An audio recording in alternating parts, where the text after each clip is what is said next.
François Gagnon, bonjour, vous êtes président du réseau ERA Immobilier. Alors la première question que j'ai envie de vous poser, c'est quel bilan tirez-vous de l'année 2009 et surtout quelles leçons avez-vous tirées de cette année qui a été, semble-t-il, difficile pour le secteur de l'immobilier? Oui, le secteur de l'immobilier a été très touché justement par rapport à cette crise.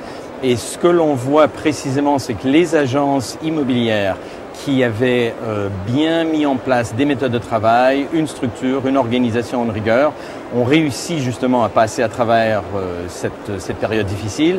Les agences qui ont bien suivi les conseils qu'on avait donnés de se préparer et d'anticiper un peu justement, parce qu'on avait prévu qu'il était pour y avoir une bulle, particulièrement au niveau de l'immobilier, et de mettre un peu d'argent de côté pour s'y préparer à l'avance, ont bien survécu aussi. En contrepartie, les agences qui étaient moins solides financièrement, les agences qui étaient plus nouvelles, qui avaient moins d'expérience, ou celles qui ont moins appliqué des méthodes de travail, de terrain pour approfondir justement leur fonctionnement, sont celles qui ont eu le plus de difficultés. Et malheureusement, il y en a beaucoup qui n'ont pas réussi à passer à travers la crise, justement. Avec la crise, le rôle de l'agent immobilier a-t-il évolué ? Le rôle de l'agent immobilier, on dirait, est devenu encore plus important. Et il est devenu plus important particulièrement parce que le client, le consommateur, est inquiet. Il se pose énormément de questions. Il se demande est-ce que c'est le moment d'acheter, est-ce que c'est le moment de vendre, est-ce que c'est pas le moment, qu'est-ce qu'on devrait faire. Il y a un taux d'information sur Internet qui est extraordinaire. Et d'arriver justement à pouvoir déterminer quelle information est bonne, laquelle est pas bonne, qu'est-ce que je lis, qu'est-ce que je lis pas, qu'est-ce que je crois, à quel degré tout le reste. Le consommateur a besoin, premièrement, d'avoir quelqu'un qui est sur le terrain, qui connaît bien les informations. Deuxièmement, quelqu'un aussi qui peut les aiguiller quelles informations sont les plus pertinentes, lesquelles le sont moins, de façon à pouvoir justement prendre les meilleures décisions dans leur cas, dans leur situation personnelle, que ce soit d'acheter ou que ce soit de vendre dans leur cas. Quelle stratégie principale avez-vous mis en place pour 2010 ? Je pense peut-être notamment à la formation ou autres services. Alors, nous avons mis en fait un certain nombre de nouveautés en place. Au total, il y a probablement 25 nouveautés en ce moment chez ERA qu'on a lancées justement pour 2010, que ce soit au niveau du marketing, par l'intermédiaire de la publicité en télé qu'on a lancée, ou que ce soit au niveau de la formation, comme vous l'avez mentionné, avec une nouvelle formation qui est très intense, qui est fait pour les négociateurs qui ont non seulement de l'expérience, mais ceux qui démarrent dans l'immobilier pour s'assurer qu'ils prennent le bon pli justement par rapport à ce qui a besoin d'être fait.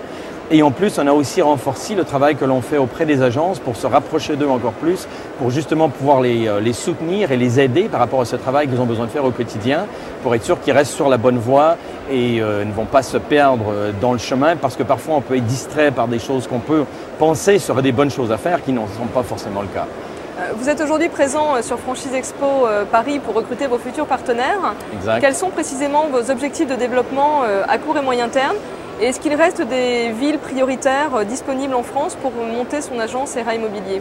Alors, pour monter une agence ERA Immobilier, notre objectif précis aujourd'hui est de regarder surtout où sont les agences existantes de façon à vraiment faire un développement en escargot. Et c'est extrêmement important dans l'immobilier d'avoir des agences immobilières avec lesquelles on peut travailler, on peut collaborer, et non pas avoir des agences immobilières qui sont justement séparées, qui sont très loin les unes des autres, parce que le travail d'une agence immobilière, à différencier avec d'autres métiers par exemple, est vraiment un travail de collaboration qui doit se faire non seulement auprès des agences du même réseau, mais même éventuellement auprès d'agences de d'autres réseaux ou des agences indépendantes qui souhaitent travailler en partenariat, qui est l'avenir, qui est le futur de l'immobilier. Aujourd'hui, combien d'agences immobilières ERA Immobilier sur le territoire national et combien à la fin de l'année et peut-être dans 2 ans ? Alors aujourd'hui, nous sommes environ à peu près à 350 agences, point d'ouverture. Nous avons d'autres contrats de signer pour d'autres agences qui ne sont pas encore ouvertes. Et l'objectif, je dirais, serait de terminer l'année à, si on peut dire, 375 éventuellement, et ensuite de dépasser les 400 en 2011. François Gagnon, je vous remercie. Je rappelle que vous êtes président du réseau ERA Immobilier. Merci beaucoup.